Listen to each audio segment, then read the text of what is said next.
The Wild Robot Escapes by Peter Brown, Chapter 57, The Stones. At first light, Roz nudged Brightbill awake, and the travelers continued north through the mountains. The goose stood on his mother's shoulder as she marched.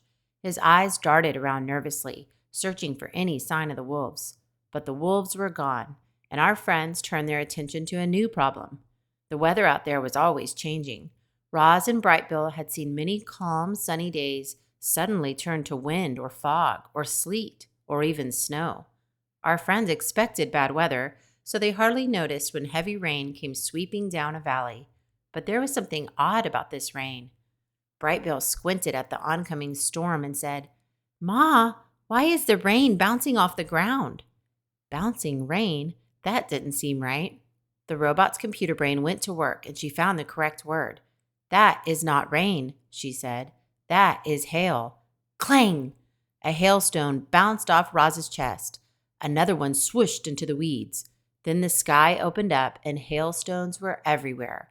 They tore through leaves and branches. They ricocheted off rocks and roots. They flattened flowers and bushes. To the robot, the hailstones were annoying. To the goose, they were deadly. A stone hit Brightbill's shoulder and he fell to the ground. Roz scooped him up, hunching over, protecting him from the falling stones, but the hailstorm might kill the poor bird if they couldn't find cover soon. Frantically, the robot scanned the area for any type of shelter, and there it was.